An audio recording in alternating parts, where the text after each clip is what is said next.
held on to for a split second, but McAnanama kicks one out.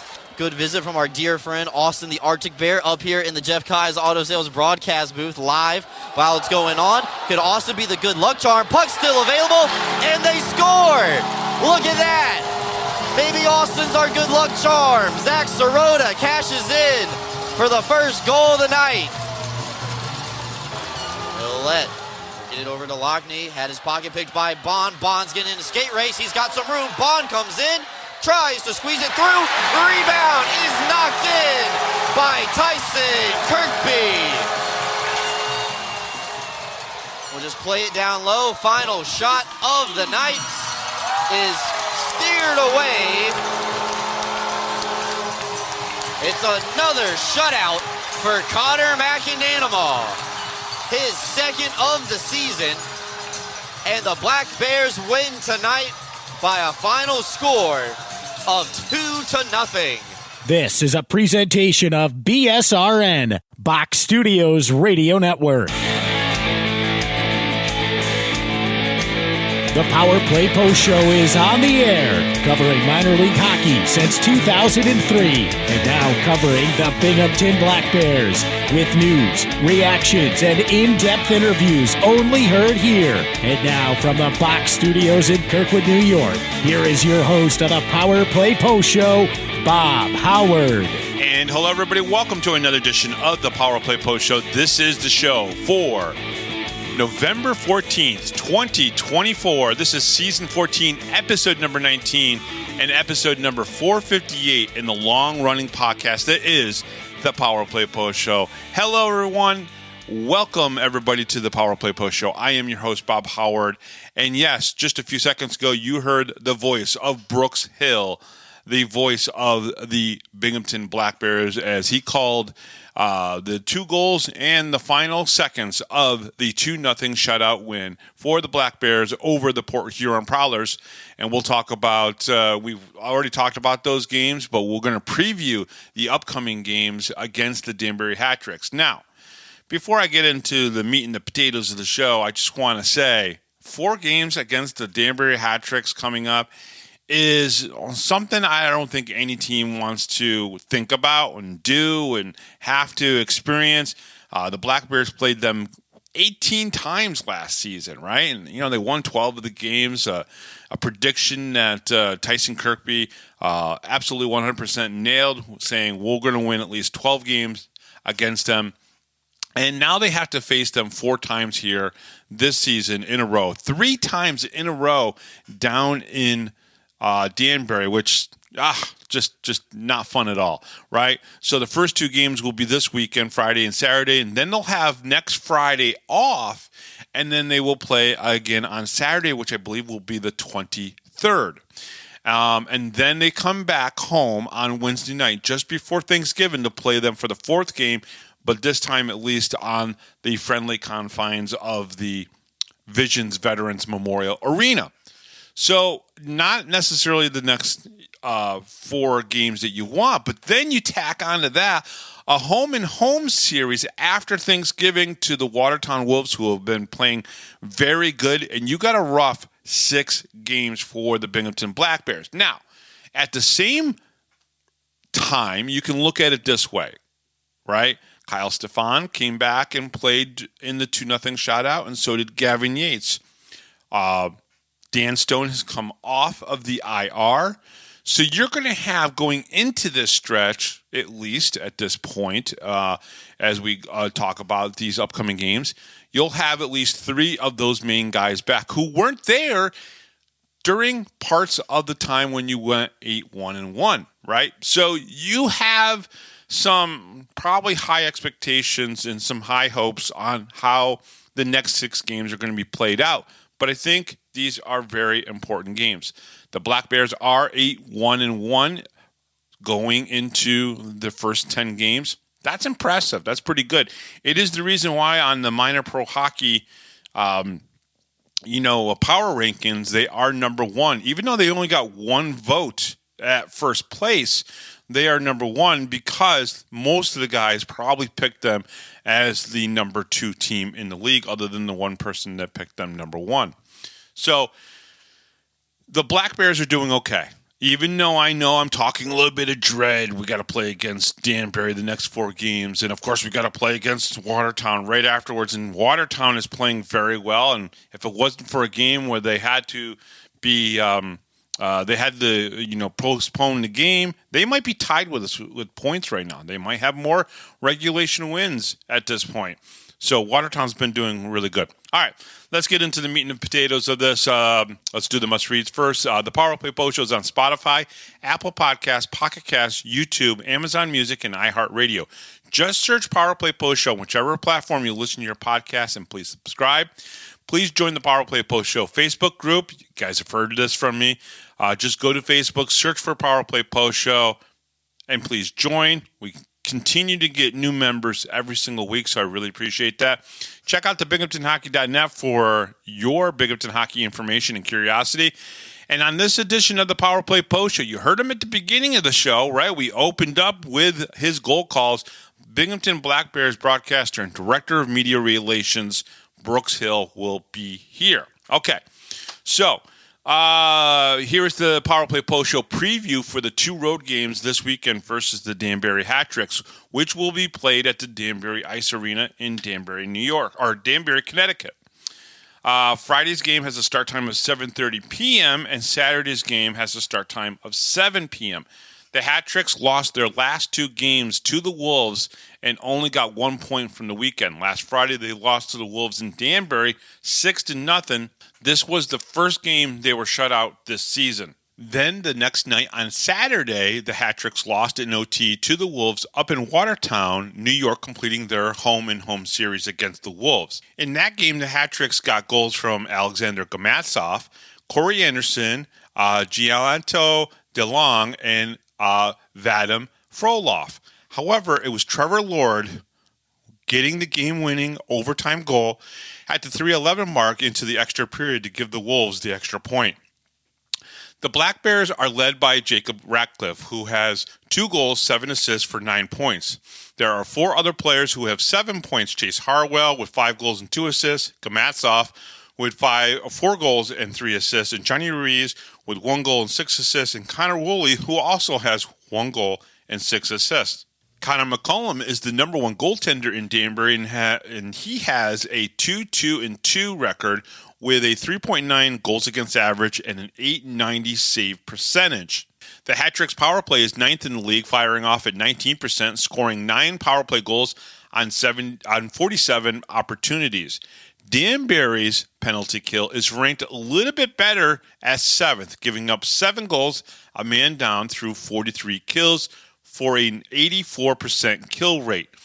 The Hat Tricks are 3rd in the Empire Division with 11 points. They are 3-2-3. Okay, so let's look at the Black Bears' key stats going into the 2 games in Danbury this weekend.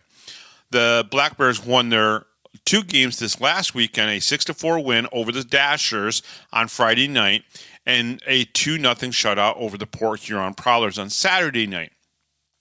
In those 2 games, Tyson Kirkby had a hat trick and an assist on Friday night, and then another goal, an insurance goal, on Saturday night. Connor McAnanama got the 2-0 shutout on Saturday night, and then Nolan Egbert got the win on Friday night, earning his 3rd win of the season. Speaking of Tyson Kirkby, the Binghamton Black Bears captain leads the team in FP and the FPHL with 9 goals, 11 assists, and 20 points. He tops in all 3 categories though tied with 2 other players with 11 assists.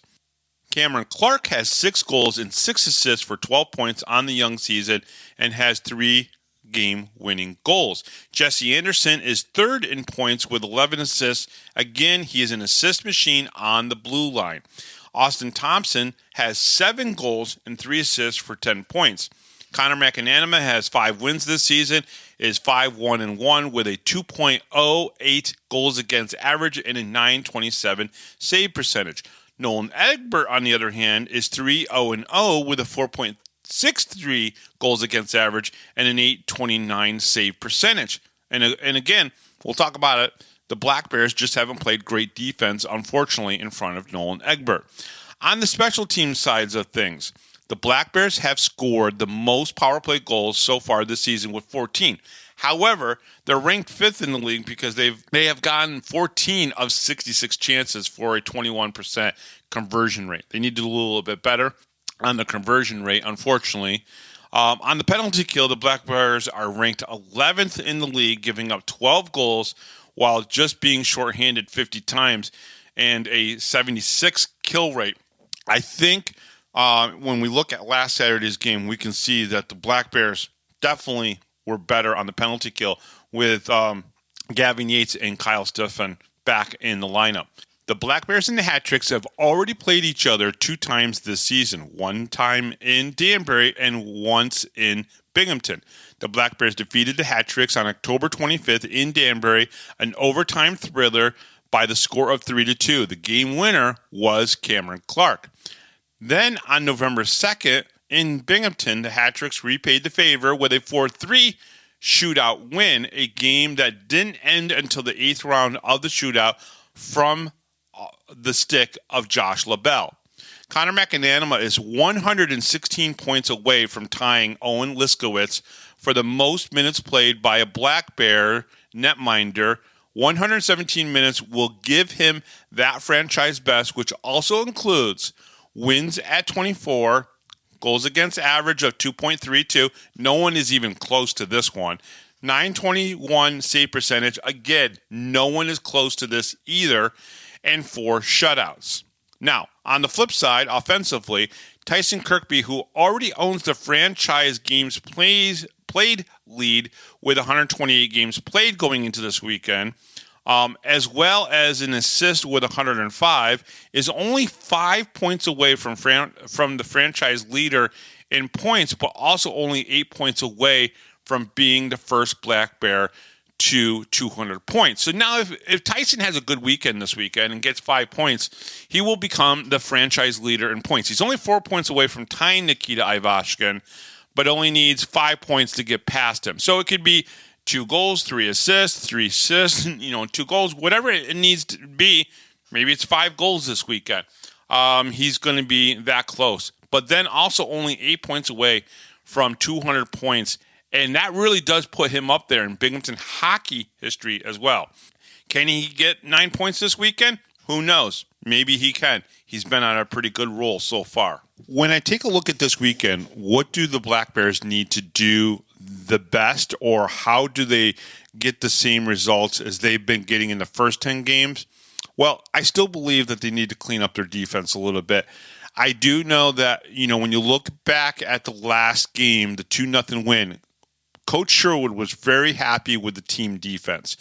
And this is very important. Sometimes team defense gets overlooked when, teams are scoring 6 goals in a game or 7 goals in the game, 5 goals in the game even, and they don't look back at the team defense. Coach Sherwood doesn't do that. When he looks at video, he looks at all the different elements, all the different fundamentals, and whether or not a team is hitting the mark on those different things.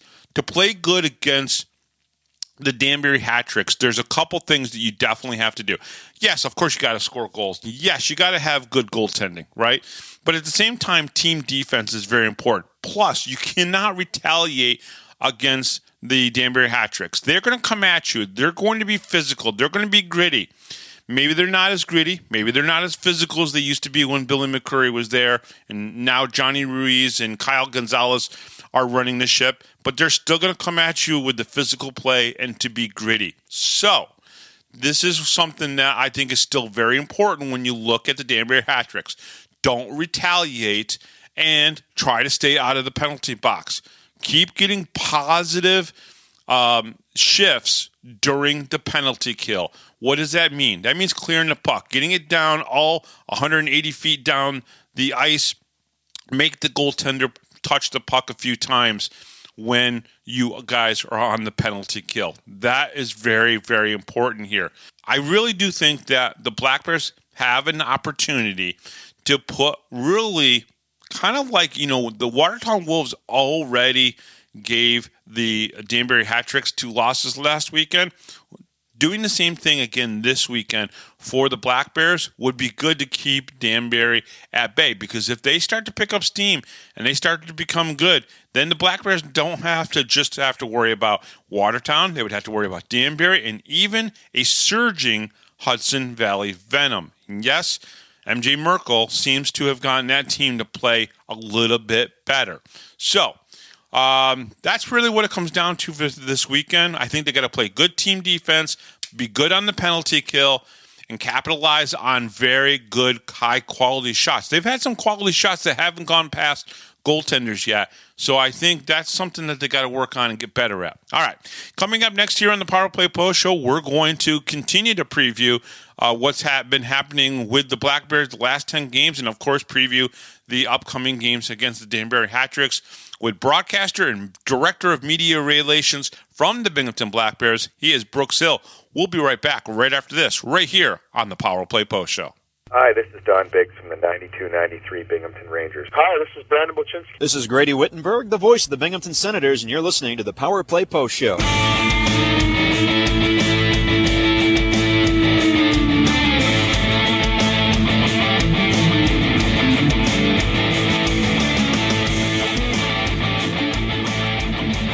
Here is another Power Play Post Show interview exclusive with Bob Howard. And welcome back, everybody, to the Power Play Post Show. I am very happy to be able to be talking to this gentleman one more time here on the Power Play Post Show. He is the broadcaster for the Binghamton Black Bears. He, of course, is Brooks Hill. Brooks, welcome back to the show. It's always great to talk to you.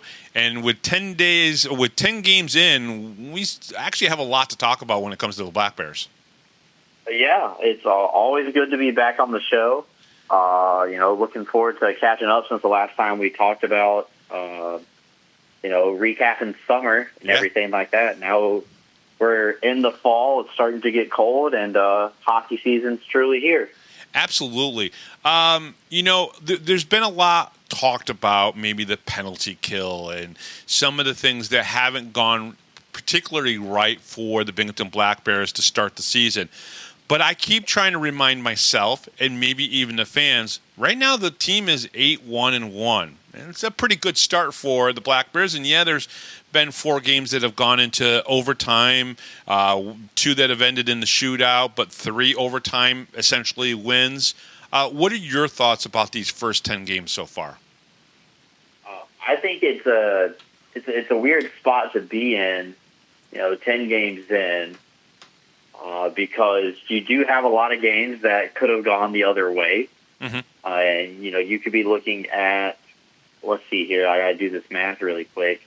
Like, you could be looking at 4-1-4. Yeah. And then I think everybody's freaking out at that point, right? Sure. If those overtime games don't go your way, but they did for the Black Bears. So I think it's almost really just as good as what it was last year, 10 games in.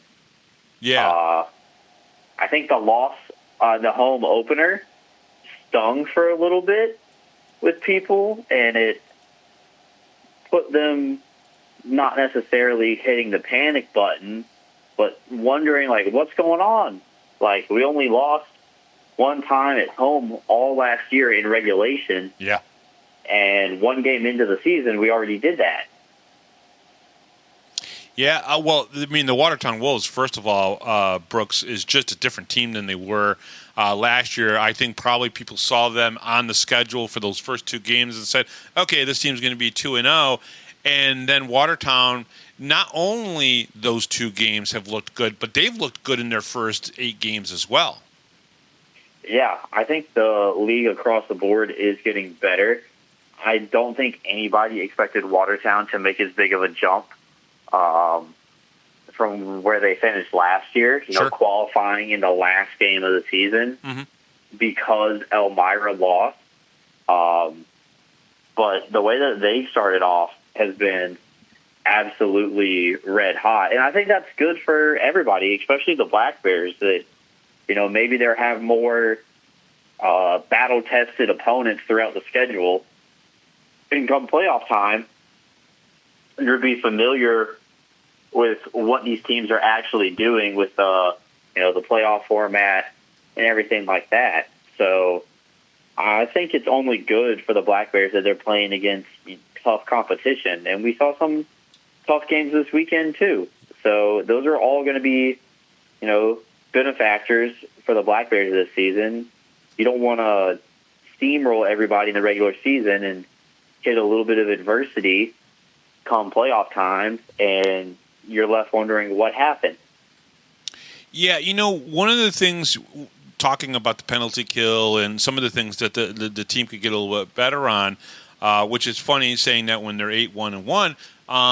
But one of the things that I talked about with Brant Sherwood that I want to get your thoughts on, some of this inconsistency maybe on the penalty kill, special teams. I mean, they've scored the most power play goals, but they've had the most chances by far. So that number is a little bit askew. But it's the inconsistency of the roster. There's been injuries this year that we've had that maybe that the team didn't have last year. And, Saturday's game, the 2-0 shutout against the Port Huron Prowlers, probably saw one of the more complete lineups for Brant Sherwood that he has in his vision. And maybe only Don Oliveras really needed to be put into the lineup for it to be what he's envisioning for most of the season. So your thoughts on the inconsistency of the roster and how that affects sometimes the play on the ice? Well, I wouldn't say it's too much of an inconsistency because injuries happen in sports, and it's just something that everybody has to deal with. The Cowboys have Dak Prescott get hurt, and something they have to deal with now is somebody has to step in and play the quarterback position. Yeah.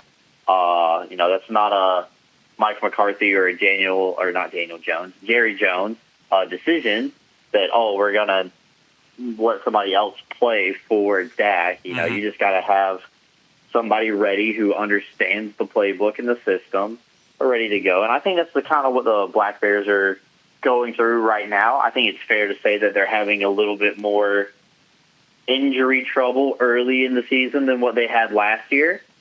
And they're still trying to find, what combination with the new guys or the true rookies is going to work out. But, you're 10 games in now, almost a fifth of the way done through your schedule this year. And you just got to, keep plugging and playing and you not play yourself out of a playoff position per se right now. And that's what the Black Bears are doing.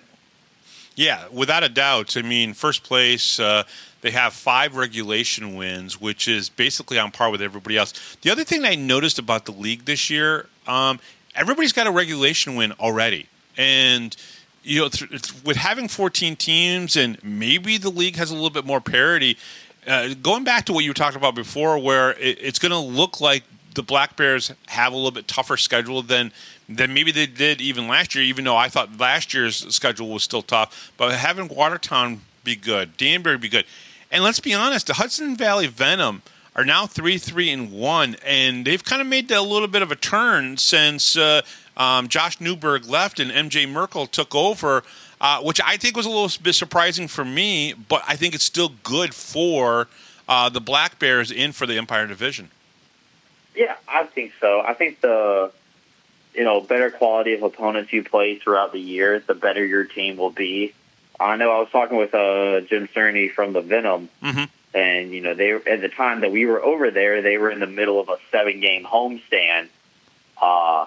So it'll be interesting to see, how the Venom travel, on the road for once they get off after this big homestand of theirs. Because remember, we've only seen them at home the second weekend of the season. Yep. So we've only seen them one time away from their own barn. I think maybe when we run into them, let's say December or January, things could, be looking a little bit different. Not hoping that things go bad for them, but you just don't know if they're going to be able to sustain the same kind of pressure away from home ice as they do at home. I think that's something that we've seen in this league in at least the 3 years that I've been a part of it now. is there are some teams that are one team at home and a completely different team on the road. Yeah.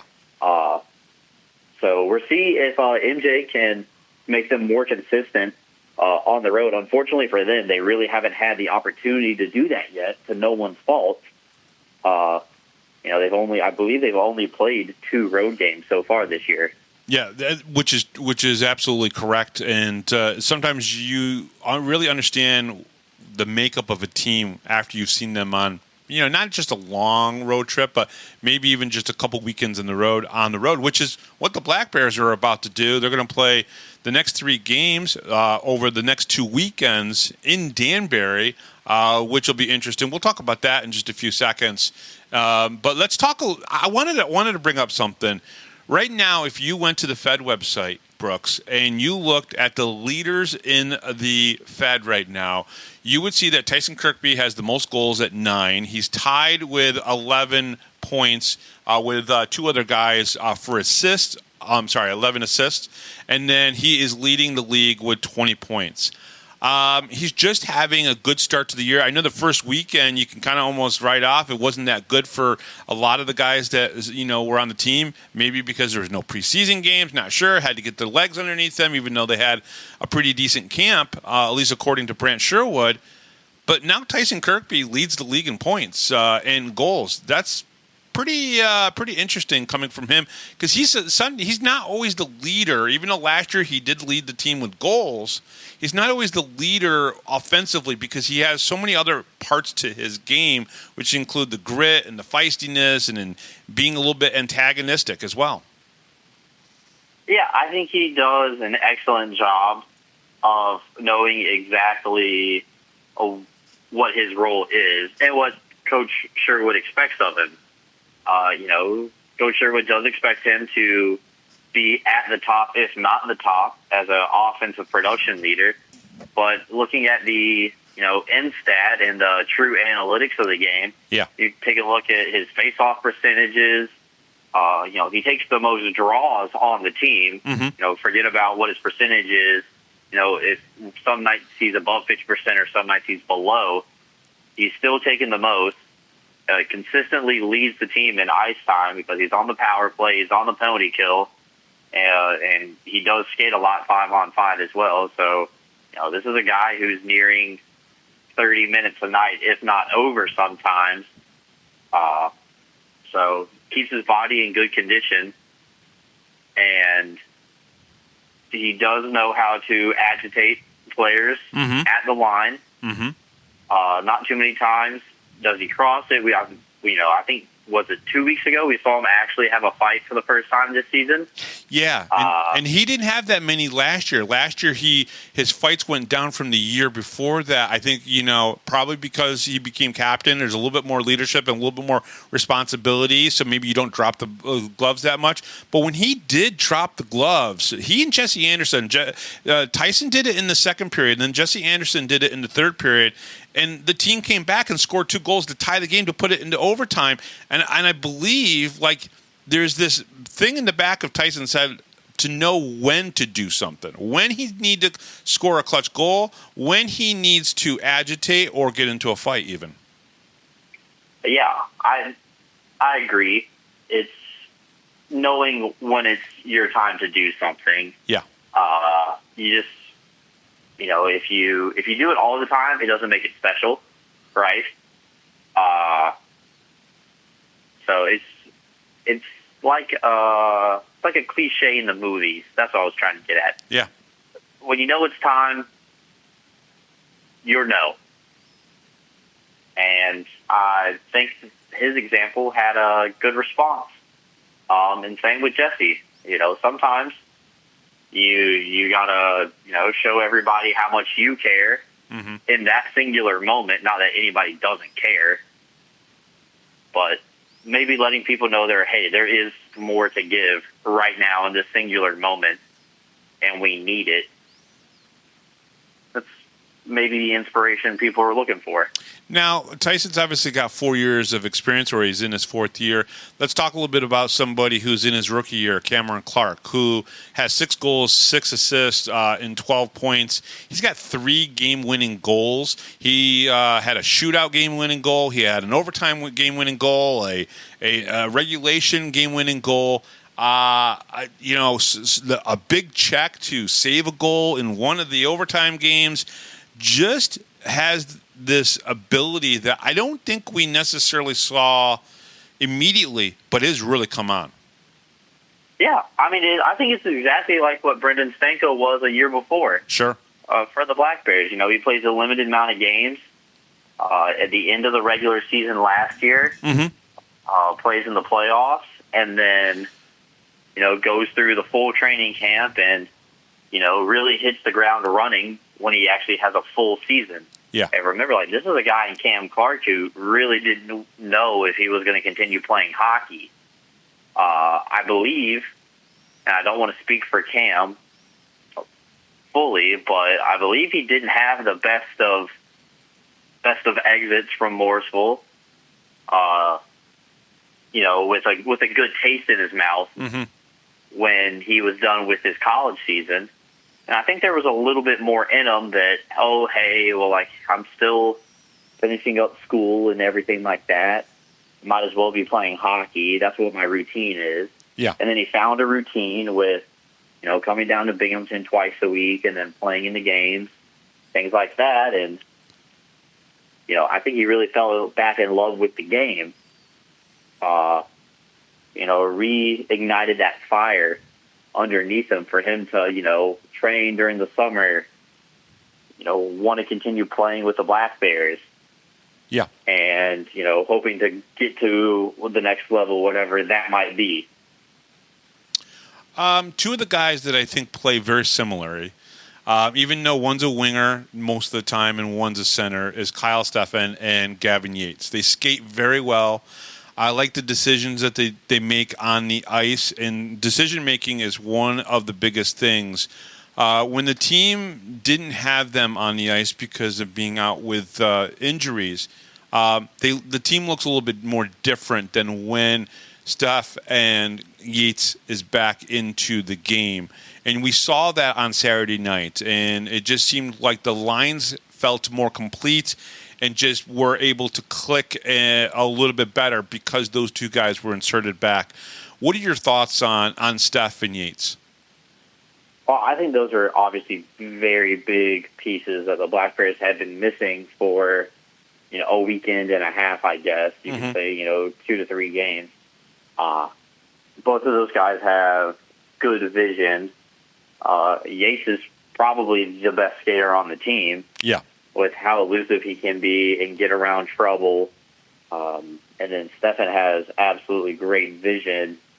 We saw it last year when he came in after taking some years off. Yeah. That he had to work through the rust. So maybe not every pass or every shot he was connecting on, but you could understand what he was trying to do. That he sees things that other guys don't. Yeah. Yep.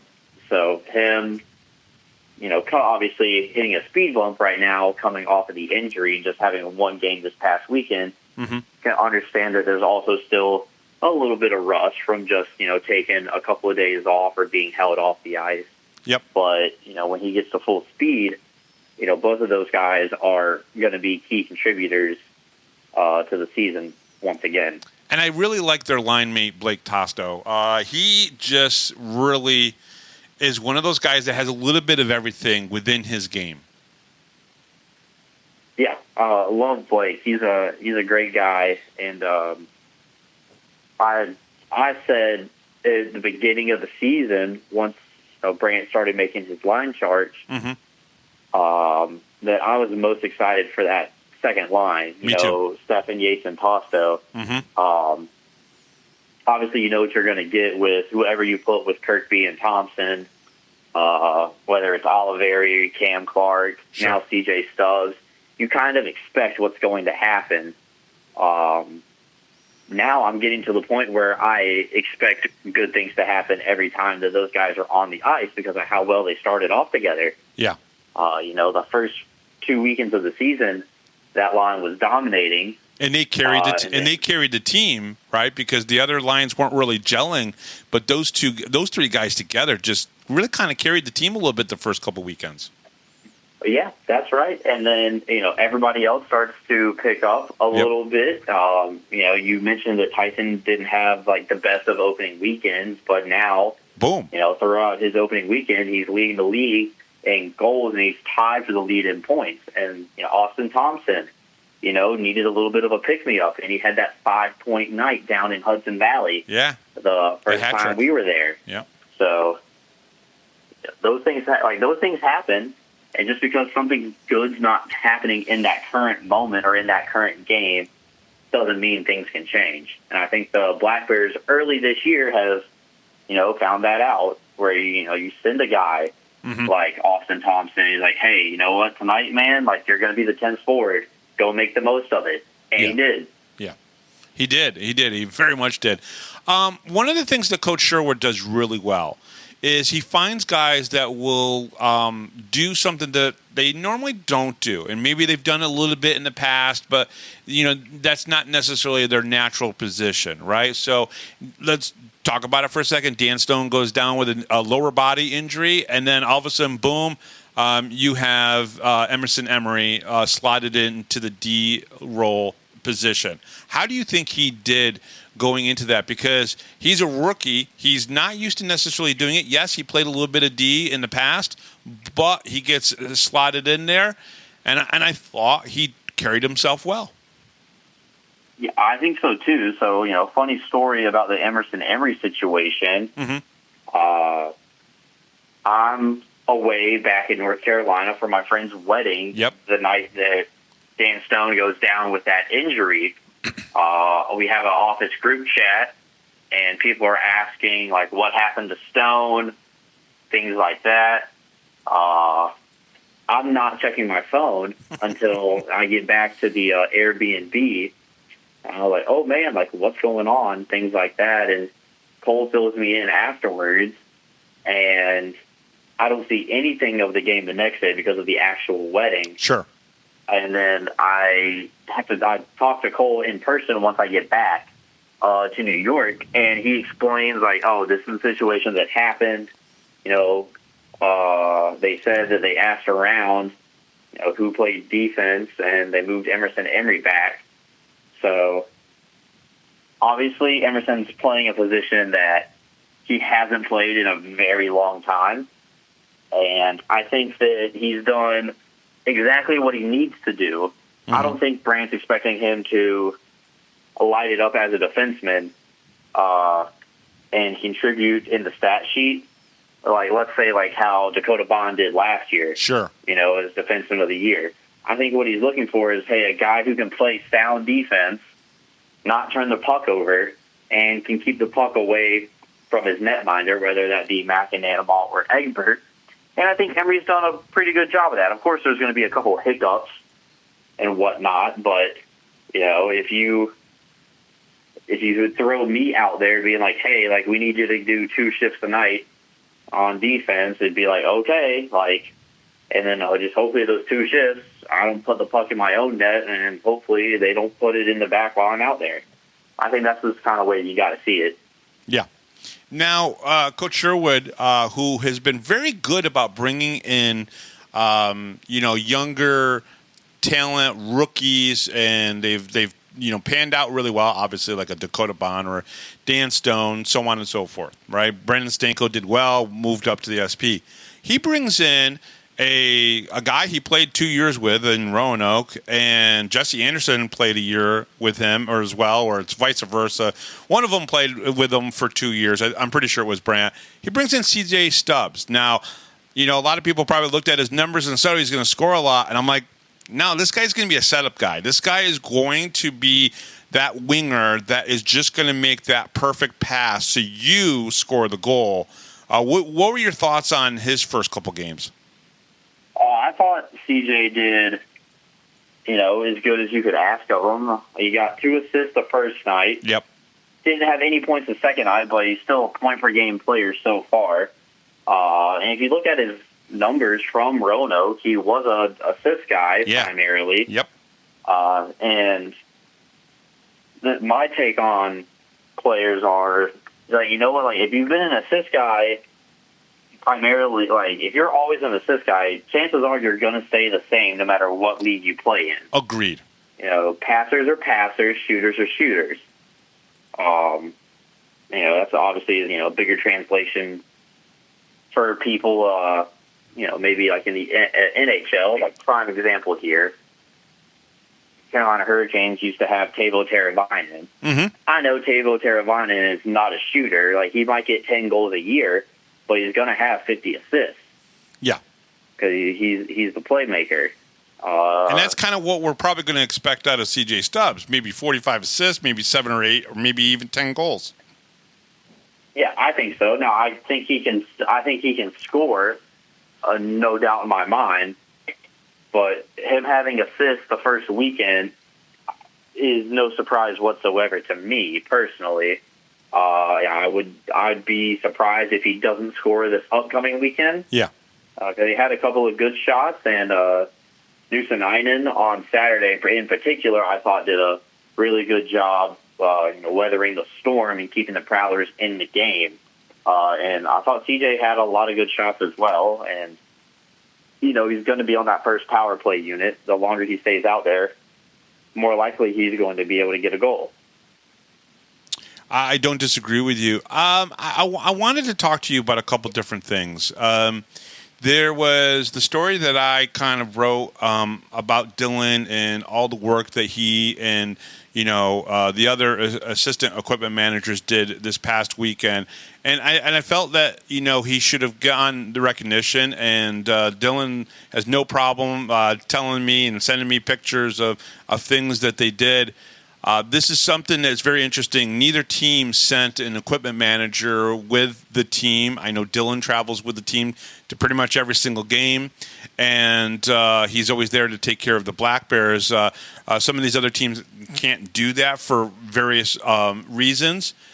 Your thoughts on, essentially how hard those equipment managers work to make sure that not only the Black Bears are taken care of, but when visiting teams come in, they're taken care of as well. Yeah. First off, all 4 of those guys are great. Chris, Aiden, and Jeets. Yep. Volunteering when they have the time to help out based on whatever their availability is an added plus, not only for Dylan, but the entire organization.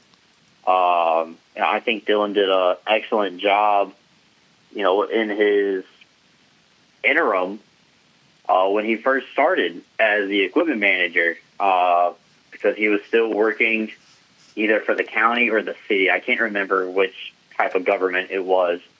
But, once we moved on from the last equipment manager, Dylan started taking on the full responsibilities of, being behind the bench, making sure the room was prepared, everything like that. Like, he would come in, I remember, 3:30 in the afternoon after he got off work, and then the guys would leave notes on the whiteboard on, if they needed their skate sharpened or they needed repairs to any of their pads.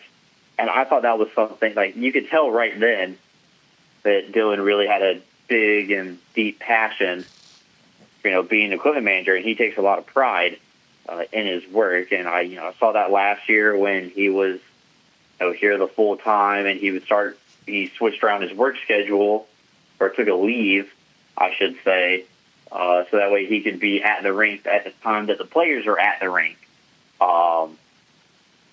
And then that's carried over into this year as well. So those guys do a great job.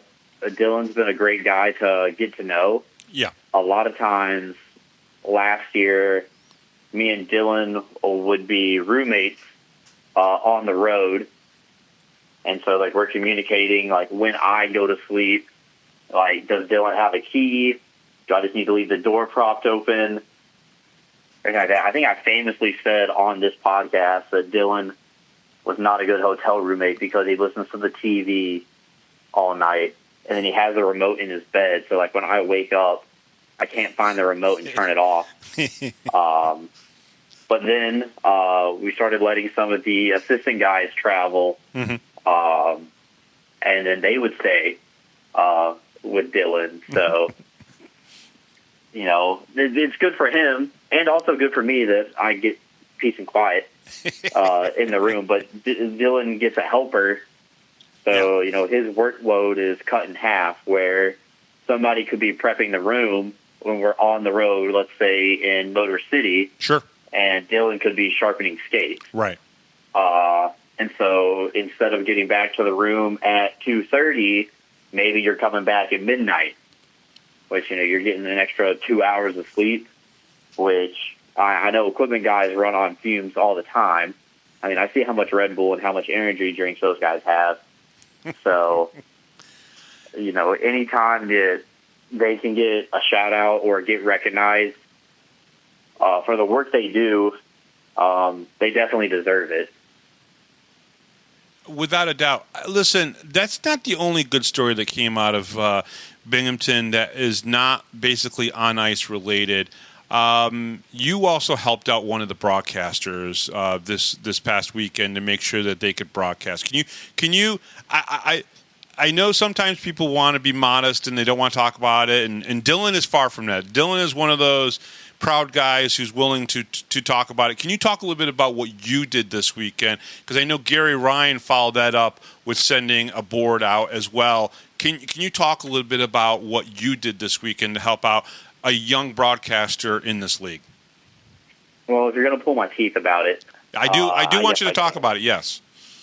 So Devin from the Dashers Hockey Club had traveled, you know, with the team. Like I travel with the Black Bears. I had first talked to him on the phone earlier in the week, and he was asking about, hey, you know, is the arena, you know, equipped to handle a visiting broadcast? And I almost kind of laughed a little bit at it. I was like, well, funny enough, it actually is. I think he was expecting to say, oh, no, like, we don't, so like, there's really no need to travel. Sure. But you can tell that he was excited, and I told him, like, hey, like, this is what we do for the away broadcaster. Like, we have a spot up in the press box and everything like that. It's actually the best spot for the fans that don't know.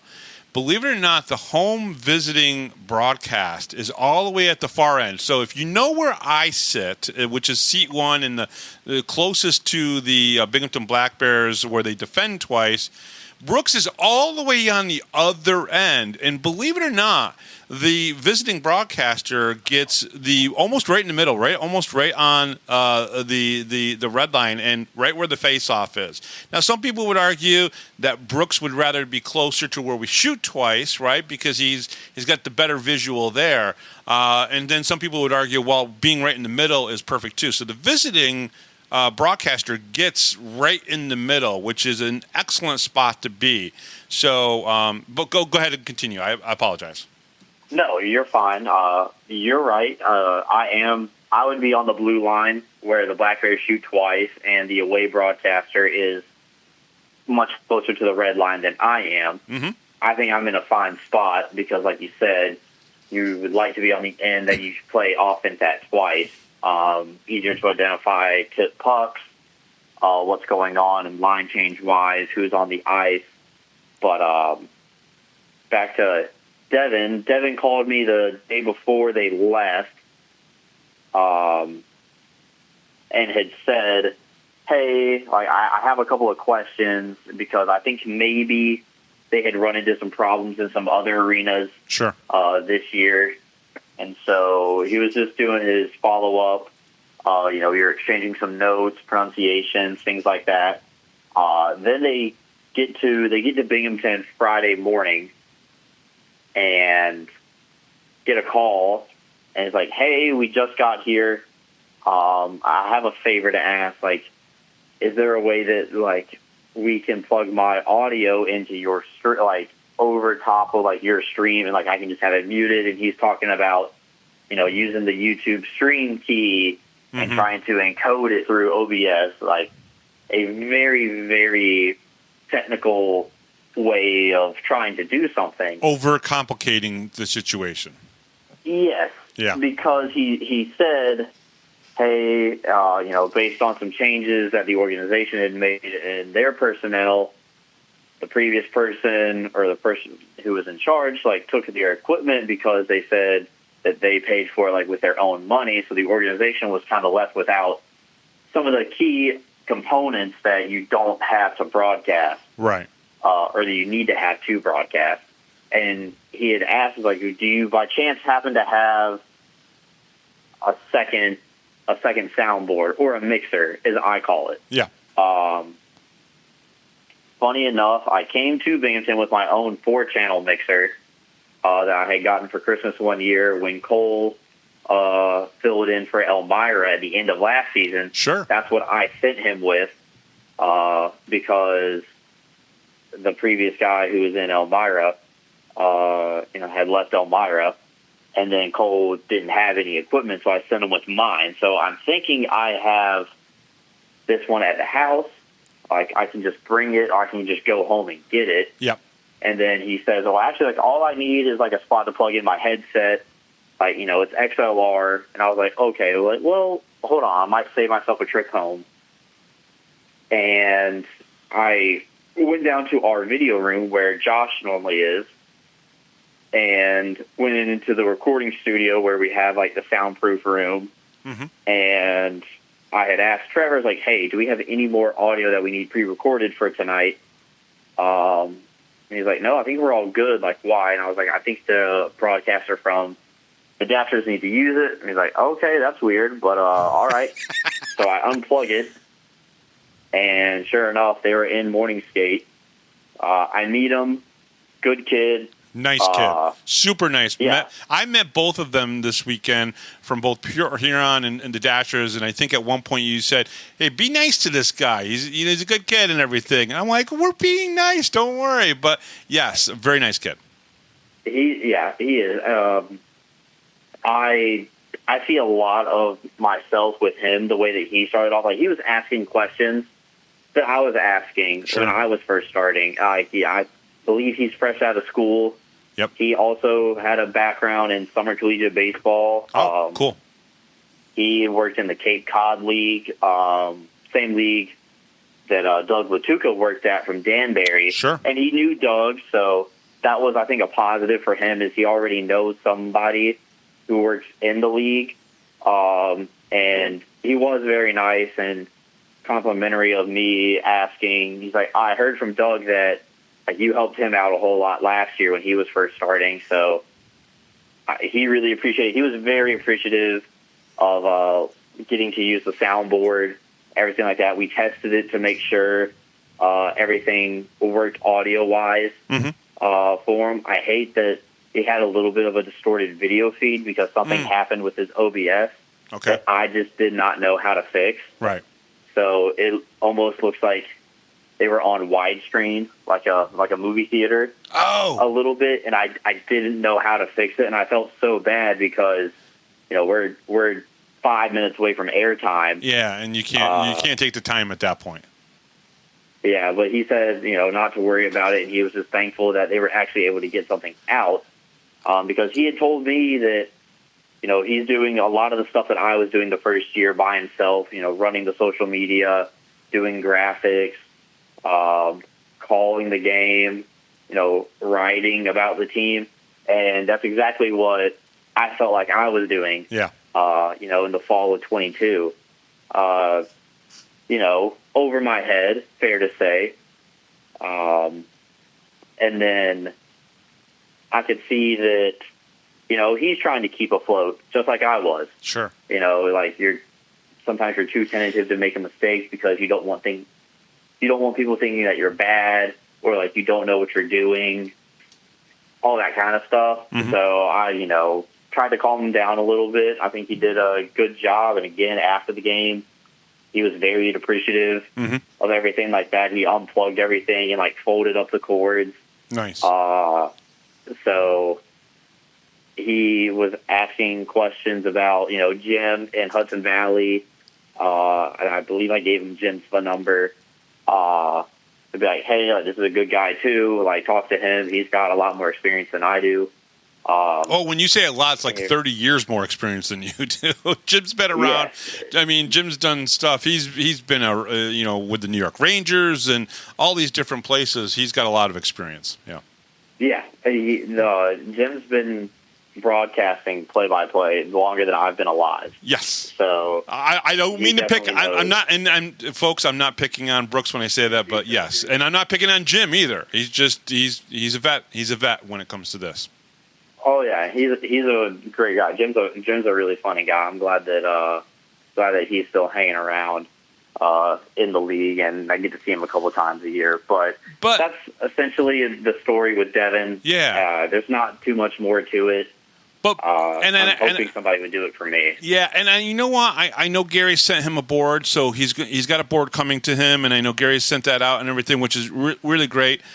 But it just really, when we talk about what, Gary and you have done for Devin and what, Dylan hockey is a family. And, I don't think people realize it until they are in the business, truly in the business. Maybe some of the fans do if they're part of the booster club and, they really realize how much the players, appreciate what the booster club does, or some of the fans who get close with the players. But unless you're working in the business, and I include myself a little bit because I see a lot of this stuff, right? Hockey is truly family. And I'm not saying it doesn't happen in the other sports, but it's a real thing in hockey that a lot of times people, whether it's broadcasters, coaches, players, booster club members, whatever, they take care of each other. And I really wanted to highlight these two stories because over this past week, because it's something that's very positive that really needs to be talked about. Well, thank you, and I do appreciate it. I don't do it for the spotlight. I know you don't. I know you don't. And I know just, you or Gary didn't, really, honestly. I realize that. But it's still worth talking about. The way that, and my mom used to always say that there's always time to do the right thing. And I thought, helping this kid out would definitely be considered doing the right thing. Because I could just see, hey, I know what it's like to be the new guy. Yeah. Not that, the Dashers have obviously, come back in a new iteration around the horn, but I know what it's like when people are saying, oh, hey, we missed the old guy. And it's like, oh, I really hope he comes back next year and things like that. I know what that feels like. And for this kid, I'm hoping that he can, build some momentum now that he has the proper equipment, that he can, solidify himself as the guy in Danville, Illinois. Okay, a couple things that we need to touch on before I let you go. First of all, Connor McAnanama and Nolan Egbert. Nolan's 3-0. His stats don't look as pretty as Connor's do, but I would have to say that both of these guys returning have done an outstanding job, and I really do mean that about both goaltenders. In some cases, maybe Nolan, the team hasn't played the best defense in front of him, and but both goaltenders have looked really good. What have been your thoughts about both goaltenders? Well, obviously, the most important one is how many wins do these guys have, and so far, they have 8 combined wins between the two of them. Nolan's undefeated, Connor's 5-1-1. So both of those guys would be the first ones to tell you that that's what's the most important. Yeah. That's been going on. And I think it's a tendency that's not, exclusive to the Black Bears. I think in all levels of hockey, you can see a way that, teams do play different with different goaltenders in between the pipes. Mm-hmm. Yeah. Not that it's a bad thing. It's just human nature, I think. Yeah. So I think sometimes maybe the Black Bears have not played the best 60-minute hockey game when Egbert's in net, which leads to his stats being a little bit skewed, and he has an uphill battle to climb to get those back to, a normal level. Right. However, don't know if the Black Bears have put together a full 60-minute effort in front of either one of them tonight. Or, excuse me, this season so far. Saturday night was close, though. It was really, really close. That was a really good performance by the Black Bears. Yeah, absolutely. I mean, McAnanama has 2 shutouts this year and 7 starts. So I think that speaks for itself. Yeah. And those 2 shutouts, 5-0 and 2-0, have been near complete games. Mm-hmm. All right. So the last thing I wanted to talk about was the schedule. All right. So in the next, I think it's 6 games. 4 games straight against the Danbury Hat Tricks, right? And once you get done with that Wednesday night game at home before Thanksgiving, there's then a home-and-home series against the Watertown Wolves Friday and Saturday, the 29th and the 30th. I believe, in my opinion, this is easily going to be one of the toughest stretches for the Black Bears this whole season. Yeah, there's some travel still coming to go to Michigan and maybe even down south. Blue Ridge, there's 3 games against Blue Ridge in a row, I think, Friday, Saturday, and a Sunday game in March. That's going to be tough. But this right here, I mean, you play against Danbury 4 times in a row, 3 in their barn and once in Binghamton, and then a home-and-home series against Watertown. Tough series coming up, 6 games over the next 3 weeks. Yeah, I think so. Obviously, no matter who you put on the schedule, I think the week of Thanksgiving is always a tough one. Yes. Because you're coming off a short week the weekend before to playing that midweek Wednesday game. Yeah. Off on Thursday, a holiday famously known for eating large amounts of food. And then Friday, Saturday, back-to-back, your regularly scheduled Fed programming. So no matter who you put on the schedule, I think it's going to be tough. And, we don't know what kind of Danbury team are we going to see this upcoming weekend. Yeah, because they've been different, depending on which game they go into. They've either been the Danbury that we kind of know and then, Danbury that's like, whoa, who is this team? I think that's fair. I think very surprising that they lost 6-0 at their own arena, Watertown. And a year ago, you would have never thought about that. No. Obviously, Watertown's a completely different team. And then, you have the Wolves in the home and home again for the first time since opening weekend. Yeah. So what do the Black Bears learn? Because now you think about it, that week of Thanksgiving, they're playing 2 different opponents and 3 nights. Yeah. So tough to manage the body. It's a true test of conditioning, stamina, and I think it will be exciting. Obviously, it's a busy time of the year, but it really gears you up for what's going to be the winter when you start getting ready to head out to Danville for the first time, and then you break off for Christmas. How many days of practice are you guys going to get? Right. Before that game Friday after Christmas against Hudson Valley? Is it going to be a one and done, or sure, or guys sticking around, things like that? It just gears you up for the long travel, and eventually we're going to go to Mississippi for a long weekend, and we're going to go to Athens in April near the end of the season. It's all stuff that is just going to prepare you, and we'll just have to see how the Black Bears hold up. It's absolutely true. This weekend, Friday and Saturday in Danbury, you can listen to Brooks Hill on YouTube. Is Cole going to be with you for both games? Yes, so that's also breaking news. Cole is coming with us. He's staying in the team hotel for the first time. Oh, wow. So it's very exciting for him. And, it's good because that means I have somebody to run the streaming computer while I'm talking. Yeah. And also someone to talk back to me while we're there. He's definitely excited. How do you think he did in those 2 games when you were away for the wedding down in North Carolina? You put your reviewer's hat on for a second and give me, how do you think Cole did that weekend? It was more impressive than I thought it was going to go, and I've told Cole this. Anything I'm about to tell you is something I've already told Cole. He did better than I thought he was going to. Mm-hmm. I had tried to make it as clear to him that I was not going to be available to reach out for if something went wrong or if he had any questions. And Cole respected that. And if he had a problem, he found a solution for it. He worked with DJ. He worked with Josh. Great. And they were able to get it away. I remember before I believe they played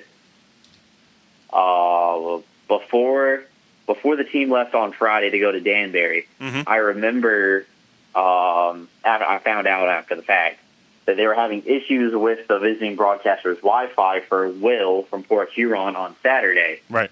And so they were testing it before they left for Danbury. Cole had to leave to get on the bus, and they found a solution by the time Port Huron got there for Saturday's game. And I thought that was really big on his part, being able to handle that. He sent the post-game recaps out to all the media members. Yep. And he was able to update the website. And I heard from Brand that he did a good job. One thing that we have talked about with him is bus etiquette.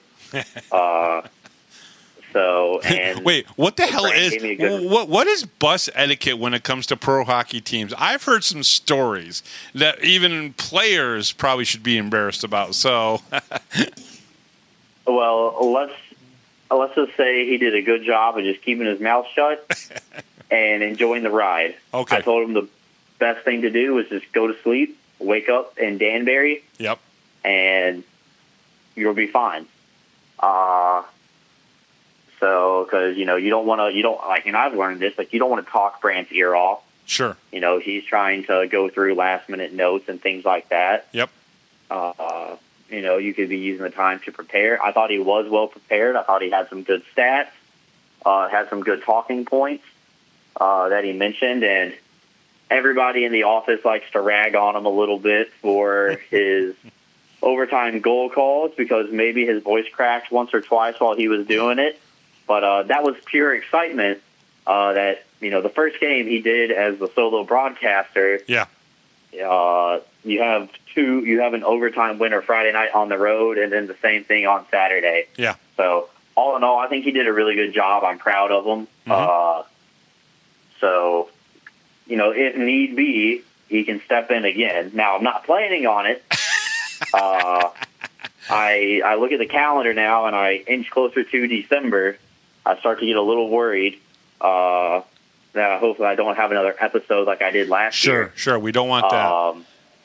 No, but I realized that, hey, he can now handle it if that situation comes up again. No, absolutely. And honestly, he's just waiting for you to get the call up to a higher level league anyways, so he can just take your job. We all know that's what, even that's what Cole's waiting for and everything. So, but Brooks, thank you so much for coming on. Again, as always, it's a pleasure to talk to you. It's a pleasure to work with you. Thank you so much for everything you do to help us out here on the Power Play Post Show.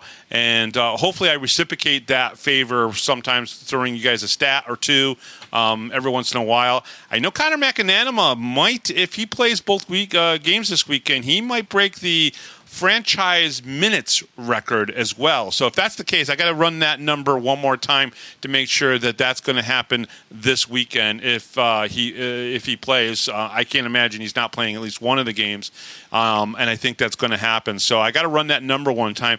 But thank you so much for everything you do for the Power Play Post Show. Yeah, no problem. It's always a pleasure, and we love helping people out who want to cover us.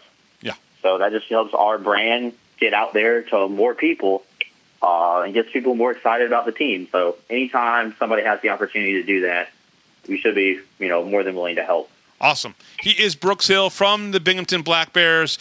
Check them out this weekend. Both games, 7:30 on Friday night on YouTube, 7 o'clock on Saturday from Danbury on YouTube. And we'll be right back right after this, right here on the Power Play Post Show.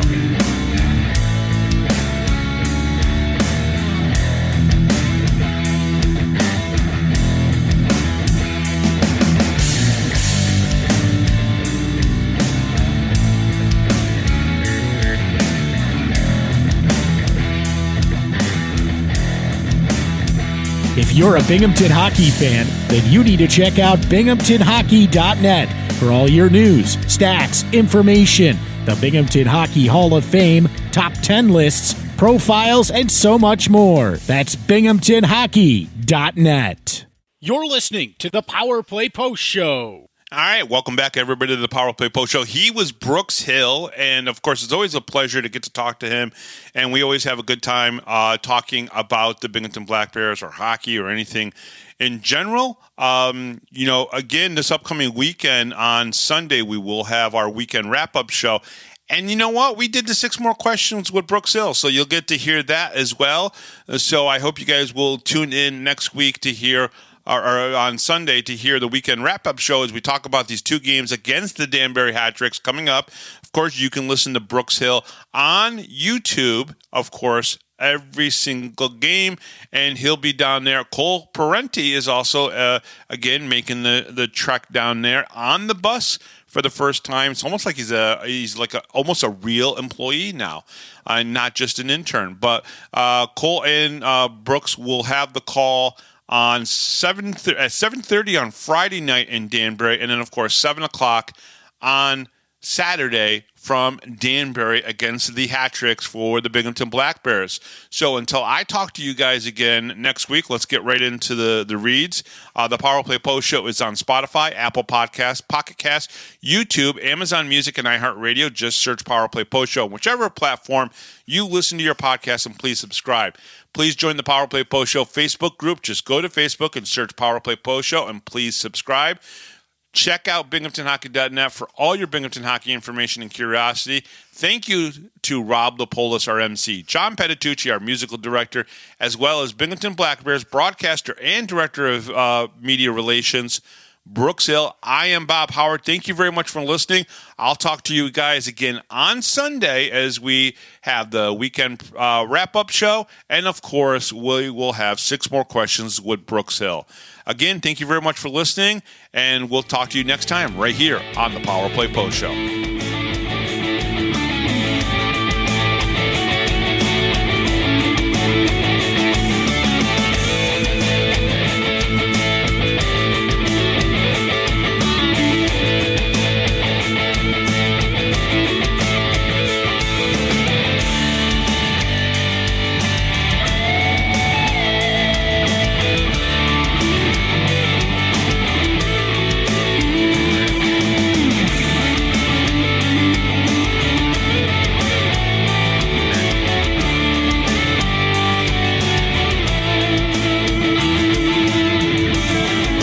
Thanks for listening to this edition of the Power Play Post Show. Be sure to tune in next week to the Box Studios Radio Network for all the latest Black Bears news and interviews from around minor league hockey. The Power Play Post Show would like to thank John Patitucci for all the music you hear on the show. You've been listening to the Power Play Post Show.